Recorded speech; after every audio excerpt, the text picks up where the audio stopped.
Good morning, students. In the previous video, we have studied about two degrees, that is positive degree and comparative degree. Now, today we are going to start third degree, that is superlative degree. The degree is used to express the comparison of a noun or pronoun. इस degree को हम use करते comparison बताने के लिए between noun and pronoun with all other nouns or pronouns of the same class in respect to some quality. जैसे कि for example Gopal is the weakest of boys in the class. तो यहाँ पे सिर्फ एक पर्टिकुलर की बात हो रही है ना कि सिर्फ गोपाल वीकेस्ट है और किसी बॉयज़ की बात नहीं हो रही। तो जब हम एक पर्टिकुलर नाउन या प्रोनाउन के बारे में बात करते हैं तब हम सुपरलेटिव डिग्री का यूज़ करते हैं। She is the most intelligent girl in our class. तो मोस्ट इंटेलिजेंट से हमें पता चल रहा है कि सिर्फ एक ही लड़की के बारे में बात हो रही है। Gandhi was the greatest man of the 20th century. तो ग्रेटेस्ट से मतलब यहाँ पे EST लग गया, यहाँ पर भी EST लगा और यहाँ पे मोस्ट इंटेलिजेंट से हमें पता चला कि यहाँ पे सिर्फ गांधी जी की बात हो रही है, यहाँ पे सिर्फ एक गर्ल की बात हो रही है, यहाँ पे सिर्फ गोपाल की बात हो रही है। Formation of comparative and superlative degree. तो अभी हम पढ़ने वाले हैं कुछ एग्जाम्पल्स इनके। जैसे पॉजिटिव डिग्री में सिर्फ एक एडजेक्टिव आ जाता है पुअर। कंपैरेटिव डिग्री जब हम दो पर्सन को अगर कंपेयर करेंगे तो क्या लिखेंगे, पुअरर। और सुपरलेटिव जब हम एक ही पर्टिकुलर के बारे में बताएंगे तो हम EST ऐड करके लिख देंगे poorest. Rich, richer, richest. Small, smaller, smallest. Young, younger, youngest.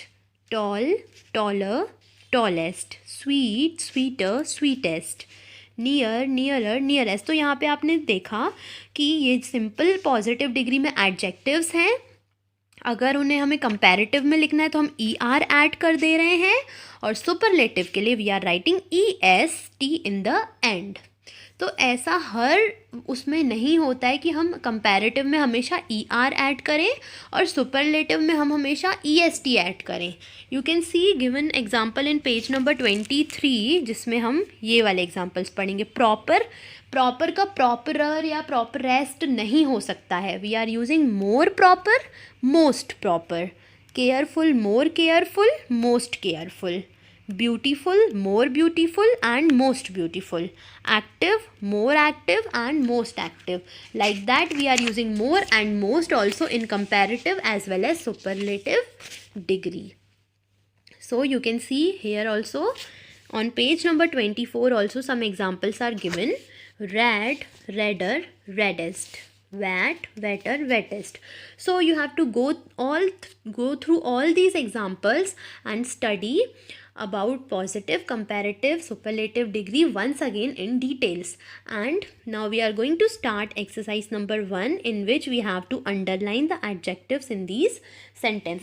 In sentences में हमें adjective पे underline करना है. So you know what are adjectives? Adjectives are the describing words which describe the nouns.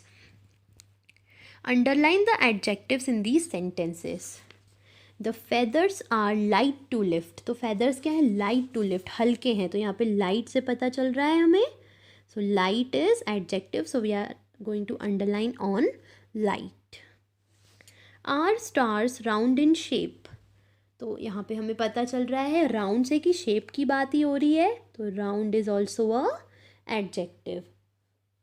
Third one is Premchand was a great writer. तो प्रेमचंद क्या थे, great writer थे। तो यहाँ पे ग्रेट वर्ड डिस्क्राइब कर रहा है राइटर को। So great is also a adjective. A heavy meal causes discomfort. तो मील कैसी मील, हैवी मील। सो हैवी से हमें पता चल रहा है about a meal. So heavy is adjective. Khali is a strong wrestler. Strong word describe the wrestler. The clothes are new and attractive. The word new and attractive both describe adjectives. Noun.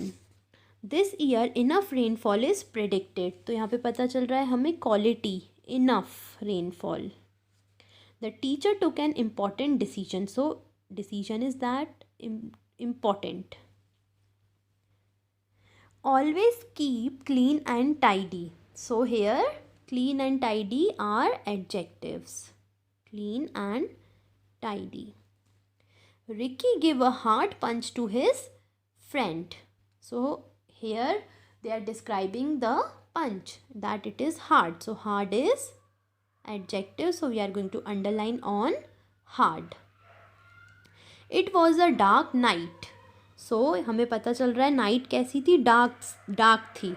So the word dark is describing the night, so we are going to underline on the word dark. She has one sandwich in her lunch box. So यहाँ पे हमें पता चल रहा है about the adjective of a number. How many sandwiches? Only one sandwich. So here one is adjective because it is telling the number of a noun. So here we have completed today exercise number 1, and from the exercise number 1 you have to do first 6 sentences in your English grammar copy.